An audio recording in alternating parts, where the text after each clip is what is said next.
تو یہاں اس کی سب سے پہلے نثری ترکیب یوں ہوگی کہ ارباب جاں سے مراد انسان، ویسے ارباب حاکم کو بھی کہتے ہیں، ارباب جاں سے مراد انسان کو کہیں گے۔ ان کے مکانات یا ان کے مقامات اور بھی ہیں، مکان بھی ہیں اور وہ لامکان بھی ہیں، مطلب مکان سے بھی تعلق رکھتے ہیں، لامکان سے بھی تعلق رکھتے ہیں۔ ارباب جاں سے مراد انسان کے مقامات اور بھی ہیں۔ آئے ہم اس کی تشریح دیکھیں۔ مقامات ارباب جاں اور بھی ہے، یعنی شاعر نے اپنے مطلع میں، یہ جو شعر ہے نا، پہلا شعر غزل کا مطلع کہلاتا ہے،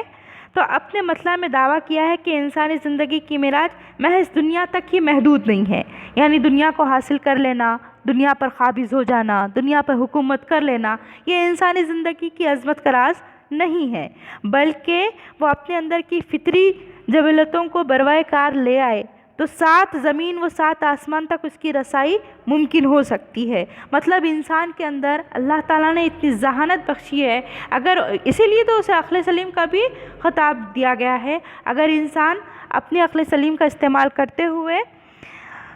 فطری تقاضوں کو پورا کرتے ہوئے اگر وہ صحیح طرح سے خود کو پہچانے تو وہ 7 زمین اور 7 آسمان، جسے ہم ہفتے اقلیم بھی کہتے ہیں، ہفتے اقلیم پر وہ حکومت کر سکتا ہے، اس کی رسائی یعنی اس کی پہنچ ہو سکتی ہے، امکانات سے پرے وہ نہیں ہے۔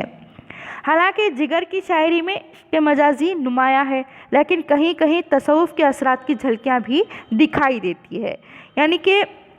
ہم نے جیسے کہ تمہید میں بھی دیکھا کہ جگر کی شاعری عام طور پر عشق مجازی سے تعلق رکھتی ہے، اور جو ابھی ہم نے غزل پڑھی ہے اس میں بھی کہیں نہ کہیں ہمیں دنیاوی عشق کی طرف اشارہ ملتا ہے، لیکن اگر ہم غور کریں تو تصوف جیسا فلسفہ یا جذبہ بھی ہمیں نظر آتا ہے، وہاں پر بھی ہمیں صاف جھلکیاں نظر آتی ہے۔ اس شعر میں بھی یہی نقطہ پایا جاتا ہے۔ عمومی طور پر اگر اہل تصوف کے بارے میں ہم دیکھیں تو ان کا سلوک کیسا ہوتا ہے، جن مدارج کا ان کے سلوک کے ساتھ ذکر کیا جاتا ہے اور جن سے گزر کر وہ قطب ابدال وغیرہ مقامات سلوک کی شہ نشینی کی کر کے تصوف کے مقام اعلیٰ پر فائز ہوتے ہیں، وہ مکاں اور لامکاں کے الفاظ سے ظاہر کیے گئے ہیں۔ مکاں اور لامکاں، مکاں رہائش کی جگہ کو کہیں گے، لامکاں جس کا کوئی مکاں نہ ہو، مطلب تصوف کا جو علم ہے یا تصوف والی جو بات یہاں بتائی جا رہی ہے۔ اب جیسے کہ تصوف دراصل کیا ہے، صوفی سے بنا ہے، اور صوفی کے معنی کیا ہے، متقی، پرہیزگار، نیک، پارسا جیسا شخص ہوتا ہے۔ یہ کیا ہے، علم معرفت کہلاتا ہے، تصوف کا علم، یعنی دنیاوی خواہشات کو ترک کر کے اللہ تعالیٰ کی طرف دھیان لگا دینا، یعنی تزکیہ نفس، یعنی نفس پر قابو پانے کا جو علم ہے یا جو رجحان ہوتا ہے اس کو ہم تصوف کہہ سکتے ہیں۔ تو اس میں صوفیانہ شاعری بھی کہہ سکتے ہیں اس کو، جس میں اللہ کی طرف رجوع ہونے کا جذبہ پایا جاتا ہے۔ تو اب یہاں مکاں اور لامکاں کی بات کی گئی ہے، اس میں مکاں اور بھی ہے، لامکاں اور بھی ہے، تو یہاں پر اسی جذبے کی وجہ سے ہم اندازہ لگا سکتے ہیں کہ جگر صاحب نے اس شعر کے ذریعے تصوف کو بیان کرنے کی کوشش کی ہے۔ اور دوسری بات، اس شعر میں صنعت تضاد بھی پایا جاتا ہے۔ صنعت تضاد، دیکھیے میں آپ کو بتاتی چلوں، صنعت تضاد کے لیے مکاں اور لامکاں، مکاں مقام، گھر، ٹھکانہ، لامکاں اس کا الٹ ہوگا، اس کی ضد ہوگی، تو صنعت تضاد بھی بنا۔ آئے اب ہم آگے چلتے ہیں۔ مکمل نہیں ہے جنون تجسس، مکمل نہیں ہے جنون تجسس، مسلسل جہاں در جہاں اور بھی ہے۔ دیکھیے اگلے شعر میں یہاں پر تحقیق و تلاش کی بات کی جا رہی ہے۔ مکمل نہیں ہے جنون تجسس، جنون دھن کو کہیں گے، تجسس یعنی کسی کی تحقیق کرنا، کسی کی جستجو میں رہنا، کسی کی کھوج کرنا، تو یہ مکمل نہیں ہے، کیونکہ جہاں در جہاں کئی سلسلے ہیں، مطلب ہم اگر کسی چیز کی معلومات لینے نکلتے ہیں یا کسی ایک چیز کے بارے میں کھوج کرتے ہیں تو اس چیز کی کھوج تو بس ہوتی رہتی ہے، لیکن اس کے عوض میں کئی اور باتوں کے بارے میں ہمیں کھوج حاصل ہونے لگتی ہے، پھر اس کے آگے اس طرح سے جہاں در جہاں کھوج کا سلسلہ، تجسس کا سلسلہ ہمارا چلتا ہی چلا جاتا ہے۔ تو اس شعر میں شاعر نے انسانی فطرت کو کھول کر بیان کیا ہے، مطلب انسان کی فطرت کیا ہے، اور والی بات ہوتی ہے، یعنی کہ کسی ایک چیز پر وہ اکتفا نہیں کرتا، کسی ایک چیز سے وہ متفق نہیں ہوتا، بلکہ اس کے آگے کیا، اس کے آگے، جیسے کہ ابھی عشق کے امتحان اور بھی ہے، یعنی کہ ایک کے بعد ابھی اور کئی آسمانوں کی تلاش انسان کو جاری رہتی ہے جو کبھی ایک منزل پر پڑاؤ نہیں ڈالتی۔ وہ نت نئے ہنگاموں سے روبرو ہونے میں تسکین محسوس کرتا ہے، یعنی ایک چیز سے وہ متفق ہو ہی نہیں سکتا، اطمینان نہیں ملتا، کیونکہ انسان کی فطرت کھوجی ہوتی ہے، اس کے ذہن میں تجسس بھرا ہوتا ہے، جنون ہوتا ہے، تحقیق و تلاش ہوتی ہے، دھن ہوتی ہے۔ اسی لیے اگر ہم سائنٹیفک انداز سے بھی غور کریں تو ہفتے اقلیم کی دریافت کا فلسفہ بھی یہیں سے شروع ہوتا ہے۔ ہفتے اقلیم یعنی 7 زمین ہے، 7 آسمان ہے، تو یہاں پر جو ایک کے بعد کھوج والی بات کی جا رہی ہے وہ یہیں سے ہم معلوم کر سکتے ہیں۔ اور انسان کھوجی فطرت کا ہونے کی وجہ سے کسی ایک منزل پر وہ متفق نہیں ہو سکتا، کسی ایک منزل کو وہ اپنی طرح نہیں سمجھ سکتا، اس کا خیال ہی نہیں جاتا، بلکہ وہ بار بار تحقیق کرنا پسند کرتا ہے، سفر میں رہنا پسند کرتا ہے، اور ایک نئے جہاں سے دوسرے نئے جہاں کی سمت وہ آشنا ہونے کے لیے رواں دواں ہوتا رہتا ہے، اور پھر یہ سفر کا یہ سلسلہ زندگی کے خاتمے تک جاری رہتا ہے۔ اسی لیے تو اقبال نے کہا تھا کسی وقت کہ حیات ذوق سفر کے سوا کچھ اور نہیں، حیات ذوق سفر کے سوا کچھ اور نہیں، مطلب زندگی کا مقصد ہی ذوق سفر ہے، یعنی سفر کرنا ہی زندگی ہے، ایسا کبھی اقبال نے بھی کہا تھا۔ آگے بڑھتے ہیں۔ یہیں تک نہیں عشق کی سیرگاہیں، یہیں تک نہیں عشق کی سیرگاہیں، ماں و انجم و کہکشاں اور بھی ہیں۔ مطلب یہاں پر عشق کی سیرگاہیں یہیں تک ممکن نہیں ہے، بلکہ ماہ و انجم اور کہکشاں، ستارے، سیارے اور چاند سورج وغیرہ کی انجمنیں ابھی اور بھی ہیں۔ تو دیکھیے گا یہاں پر شاعر نے اپنے عشق کا اقرار ضرور کیا ہے، یہاں پر یہیں تک نہیں عشق کی سیرگاہیں، مطلب یہ ہوا کہ شاعر عاشق ہے، شاعر نے اپنے عشق کا ثبوت دیا ہے، شاعر نے عشق ہونے کا اقرار کیا ہے، لیکن مثل یار پر اصرار بھی نہیں کیا۔ مطلب شاعر یہ بتاتا ہے کہ وہ عاشق ہے، اسے عشق ہو چکا ہے، لیکن یہ نہیں بتایا کہ اسے جس سے عشق ہوا ہے یعنی اس کا معشوق اسے ملا بھی ہے کہ نہیں، اس بارے میں اس نے کچھ بھی نہیں بتایا۔ اس کے نزدیک محبت میں دیدار و ہمنشینی ہی ہدف ہونی چاہیے، بلکہ اس سے آگے اور بھی منزلیں ہیں۔ مطلب شاعر کا مزاج یہ ہے، وہ عشق تو کرتا ہے لیکن عشق کا حاصل صرف اور صرف محبوب کا وصال ہے، یہ نہیں سمجھتا وہ، مطلب اس کو یہ نہیں بتانا ہے، وہ یہ نہیں بتاتا کہ عشق کرنے کے بعد صرف محبوب مل جائے یا پھر اس کا نشانہ ہم نشینی، مراد یہ ہے کہ محبوب کے پہلو میں بیٹھے، یہ اس کا مقصد نہیں ہے، بلکہ اس کا یہ ماننا ہے کہ عشق میں اور بھی منزلیں ہوتی ہیں، انہیں بھی ہمیں آگے بڑھانا ہوتا ہے، انہیں بھی حاصل کرنا ہوتے ہیں۔ جیسے کہ منزلوں کو شاعر نے ماہ و انجم اور کہکشاں کا نام دیا ہے، صرف وصال یار کو ہی اس نے عشق اور عاشقی کا جذبہ نہیں کہا، بلکہ ماہ و انجم اور کہکشاں کے وصال کو بھی اس نے، ان کی منزلوں کو بھی اس نے عشق کے درجے میں لایا ہے۔ اس استعارے میں معنی کا ایک جہاں آباد ہے، اگر ہم بہت غور کرتے ہیں تو پتہ چلے گا یہ جو ماہ و انجم اور کہکشاں والی جو بات کی گئی ہے دراصل استعارتاً کہی گئی ہے، اور اگر ہم اور غور کریں تو پتہ چلے گا اس میں بہت سارے معنی پوشیدہ ہیں۔ یہاں پر عشق و محبت کی روایتی بیان سے ہٹ کر کے اگر ہم غور کریں، روایتی بیان کیا ہے؟ ملنا ملانا، محبوب، عاشق، معشوق، اس کے بعد ان کے ملنے ملانے کے وصل اور جدائی کے جو واقعات ہوتے ہیں، اتنی ہی باتیں نہیں ہیں، بلکہ اگر ہم غور کریں تو اس میں بہت ساری باتیں ہمیں معلوم ہوگی۔ مطلب ہمیں ایک اقبال کا پھر ایک شعر ہے، یا ان کا ایک علامتی پرندہ ہوا کرتا تھا شاہین، شاہین کو وہ بہت پسند کرتے تھے، کیونکہ شاہین کی فطرت میں آگے اور آگے اور آگے بڑھتے چلے جانا ہوا کرتی ہے، تو یہاں پر اس کی فطرت ہے یہ، تو شاہین ان کا ایک علامتی پرندہ ہوا کرتا تھا۔ شاعر نے یہاں پر بھی کہا کہ ماہ و انجم و کہکشاں اور بھی ہے، مطلب یہاں پر صرف اتنی ہی سیرگاہیں نہیں ہیں، سیرگاہیں مطلب سیر ہو جانا یا پھر مطمئن ہو جانا، عشق سے مطمئن ہو جانا۔ عشق میں عام طور پر کیا ہوتا ہے؟ وصل یار کے بعد معشوق اور عاشق ایک دوسرے سے مطمئن ہو جاتے ہیں، تو یہاں یہ بات نہیں ہے، بلکہ یہاں پر شاعر نے اپنے عشق کے درجات کو اور بھی بلند بتایا ہے، اور اسی لیے اس نے کیا کہا ہے کہ شاہین کی صفت کو یہاں پر خطاب کیا گیا ہے۔ در حقیقت شاہین کو چھپایا گیا ہے، شاہین تو پس پردہ ہے، لیکن اس کی صفت کو بیان کرنے کی کوشش کی گئی ہے، کیونکہ وہ کسی ایک منزل پر نہیں ٹھہرتا، بلکہ اپنی پرواز کو وہ ہمیشہ آگے رکھتا ہے، اور آخری اس کی منزل کوئی ایک نہیں ہوتی، بس اس کی پرواز منزل در منزل ہوتی چلی جاتی ہے، پرواز کا سلسلہ اس کا کبھی تھمتا ہی نہیں۔ جیسے کہ شاعر اسلام علامہ اقبال نے کہا تھا کسی وقت، تو شاہین ہے پرواز ہے کام تیرا، تو شاہین ہے، پرواز ہے کام تیرا، تیرے سامنے آسماں اور بھی ہے۔ مطلب یہی ہے کہ جو بندہ، جو عاشق واقعتاً عاشق مزاج ہے، واقعتاً اگر اس کے اندر عشق کا جذبہ ہے تو عشق جنون کی حد تک ہونا چاہیے، اور وہ جنون، وہ عشق انسان کو بلندیوں تک لے جاتا ہے، پھر اسے دنیا و مافیا سے کوئی مطلب نہیں ہوتا۔ یہاں پر اگر ہم غور کریں تو یہ عشق حقیقی بھی بن سکتا ہے، یعنی اللہ کو پانے کی جستجو، علم عرفان کی جستجو جو ہوتی ہے، اللہ تعالیٰ کو حاصل کرنے کی، اللہ کے ہو جانے کی جو جستجو ہوتی ہے، اس کے لیے شاہین کی صفت چاہیے، جس میں منزل کی پرواز بس بڑھتی ہی چلی جاتی ہے، ایک کے بعد دوسرے، دوسرے کے بعد تیسرا، اس طرح سے انسان اپنی زندگی میں آگے اور آگے اور آگے بڑھتا چلا جاتا ہے، کسی ایک منزل پر وہ نہیں ٹھہرتا۔ ہم آگے بڑھتے ہیں۔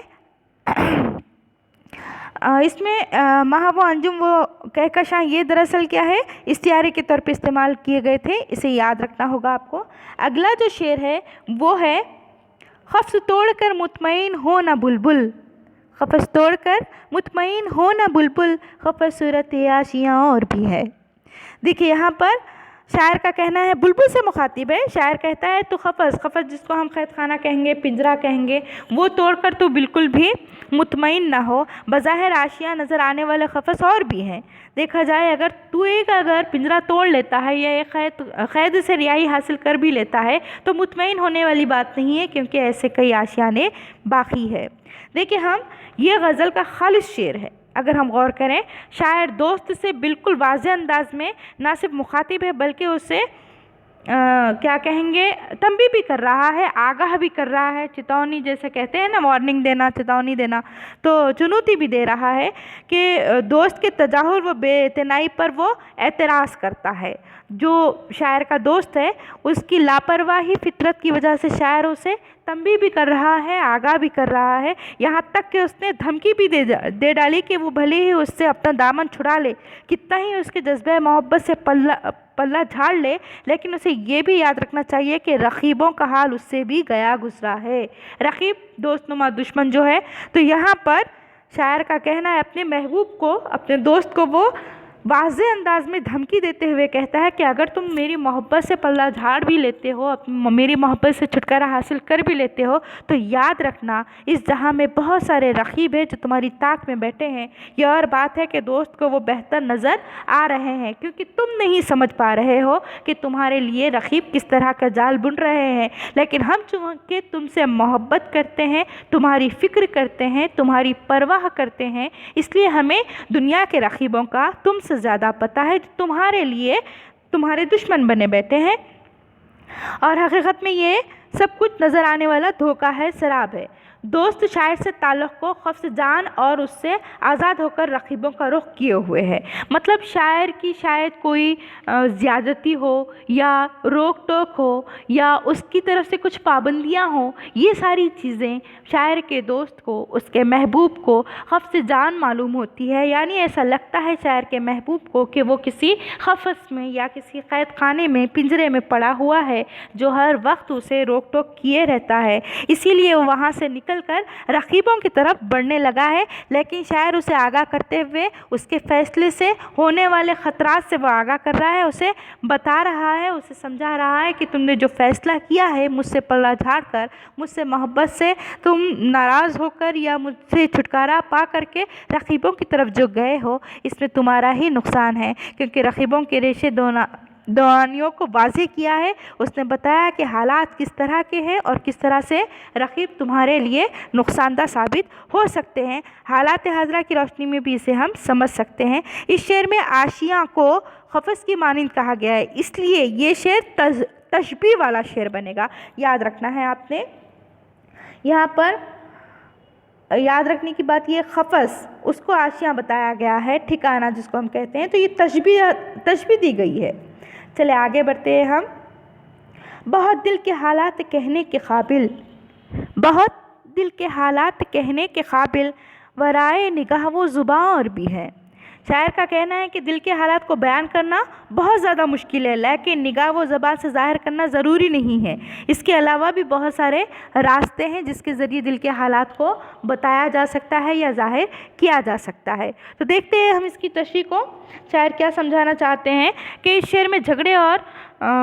تنبیہ کرنے کی کوئی بات نہیں ہے یا آگاہ کرنے والی، چیتاونی دینے والی کوئی بات نہیں ہے، لیکن نگاہ و زبان سے یہاں پر نگاہ و زبان سے بیان کرنے کے بجائے اور راستے اختیار کرنے کا مقصد یہ ہے کہ شاعر یہاں ہمیں التجا کرتا ہوا نظر آتا ہے۔ شاعر کا انداز بالکل ملتجی والا ہے، التجا کرتا ہوا نظر آتا ہے۔ دوست سے کہہ رہا ہے کہ ضروری نہیں ہے کہ وہ قرار محبت کی روایتی انداز کو ہی اختیار کرے، یعنی نگاہوں میں محبت کو قبول کر لے یا محبت کا جواب محبت سے دے دے یا زبان سے اقرار کر لے، البتہ وہ اپنی بات کو اشارے کنایے میں بھی بیان کر دے تو اسے صبر آ جائے گا، اسے قرار آ جائے گا۔ یہاں دل کے حالات ایک مصرے میں، یہاں پر مصر اولیٰ میں بہت دل کے حالات کہنے کے قابل جو کہا گیا، دل کے حالات وضاحت طلب ہے، یعنی کیفیت اور شدت کے لحاظ سے پانی کے سر سے اونچا ہونے اور پیمانہ صبر لبریز ہونے کی بات بھی ہو سکتی ہے۔ مطلب دل کے حالات، جذبات جو ہے حد سے زیادہ قابو میں کرنے کی کوشش کی جا رہی ہے، حد سے زیادہ صبر کا مادہ یہاں پر آزمایا جا رہا ہے، یہ بات یہاں ہو سکتی ہے۔ بہت زیادہ مطلب بہت صبر کیا جا رہا ہے لیکن موقع نہیں مل رہا کہ حال دل بیان کیا جا سکے، اسی لیے شاعر یہاں کھلے طور پر اپنے دوست کو کہتا ہے، یہاں کوئی دھمکی نہیں دیتا، یہاں کوئی چنوتی نہیں دیتا، بلکہ وہ کھلے طور پر کہتا ہے کہ اگر تم آنکھوں یا زبان سے اقرار نہیں کر سکتے تو کسی اور اشارے کے ذریعے بھی تم ہمیں اپنی محبت کا اقرار کر سکتے ہو۔ چلے ہم آگے بڑھتے ہیں، اگلا شعر ہے صبا خاک کے دل سے بچا اپنا دامن۔ صبا خاک کے دل سے بچا اپنا دامن، ابھی اس میں چنگاریاں اور بھی ہیں۔ شاعر یہاں پر صبا یہاں پر ہوا کو کہتے ہیں، اپنے دامن کو دل کی خاک سے بچا کہ اس میں اور بھی چنگاریاں باقی ہے۔ خاک مٹی کو بھی کہتے ہیں، دل کی خاک یعنی اب یہاں خاک جیسے راکھ ہوتی ہے، دل چونکہ جل چکا ہے، جل کر خاک ہو چکا ہے، تو چنگاریاں اور بھی ہے، مطلب تو اپنے دامن کو ان خاک کے، دل کے جلے ہوئے خاک سے بچا، اس لیے کہ اس کے اندر بہت ساری چنگاریاں موجود ہے، پتہ نہیں کب شعلہ بھڑک جائے۔ شعراء نے کلام میں صبا کو مخالف یا گروہ مخالف سے متعلق شے قرار دیا ہے۔ ابتدائی عشق اور معاملات عشق کے تنازعات کو صبا کا اٹھایا ہوا فساد کہا جاتا ہے، مطلب کہا جاتا ہے نا چنگاری کو ہوا دینے سے شعلہ بن جاتی ہے، تو ٹھیک اسی طرح سے شاعر صبا سے مخاطب ہے، یعنی ہوا سے وہ مخاطب ہے، کہتا ہے کہ تو اپنے دامن کو بچا کے چل، کیونکہ یہاں جلے ہوئے دل کی راکھ ہے، جلے ہوئے دل کی خاک ہے، کہیں تیری ہوا سے یہ خاک کے نیچے چھپی ہوئی چنگاری ہوا پا کر شعلہ نہ بن جائے۔ راز شناسائی کی گلی گلی تشہیر کی اسی کو کارنامہ کہا جاتا ہے۔ دیکھیے یہاں پر اس نے عشق کے معاملات کو ایک راز بتایا ہے، شناسائی یعنی جان پہچان کا ایک راز بتایا ہے۔ دیکھیں ہم راہ محبت کے نشے و فراز، دل کی گفتگو کیفیات، محبوب کی ہاں یا نہ جیسے جذبات اور اس طرح کے بہت سارے عذر ہوتے ہیں جس سے شاعر کا دل خاکستر ہو گیا ہے، جلا ہوا ہے، کبھی بہانے بازیاں ہیں، کبھی کیفیات ہے، کبھی محبوب کی ہاں یا نہ کے جذبے ہیں، یا کبھی عذر و بہانے ہیں۔ یہ تمام باتوں کی وجہ سے محبوب کا دل جل کر خاک ہو چکا ہے۔ ایسے مہیب حالات میں بھی جب اس کے سر پر عشق کا سودا سوار ہے، وہ نہیں چاہتا کہ اس کا راز عشق کھل جائے۔ بہت سارے حالات، بہت سارے کیفیات کے بعد بھی شاعر یعنی کہ یہاں عاشق نہیں چاہتا کہ اس کے عشق کی خوشبو لوگوں تک پہنچ جائے یا اس کے عشق کے بارے میں لوگ سمجھ جائے۔ وہ ہر ممکن کوشش کر رہا ہے اپنے عشق کے راز کو چھپانے کی، حالانکہ اس کے عشق کا راز چھپنا محال سا ہو گیا ہے، کیونکہ حالات انتہائی سنگین ہیں، حالات انتہائی نازک ہو چکے ہیں۔ اس کے علاوہ یہاں پر یہ بتایا جاتا ہے کہ شاعر کا جو معاملہ ہے عشق اور عاشقی کا، وہ دراصل خوف زدہ بھی ہے، داستان عشق کے بدنام ہو جانے سے خوف زدہ بھی ہے۔ یہاں صبا کا ذکر تمثیلی طور پر کیا گیا ہے، ایک مثال کے طور پر یہاں پر صبا کا نام لیا گیا ہے۔ صبا اور چنگاریاں ایسی علامات ہیں جو ایک عالم میں آگ لگانے کے مترادف ہے۔ بہت غور سے سمجھنا ہے آپ کو۔ صبا ہوا کا کام کرتی ہے اور یہاں پر چنگاریاں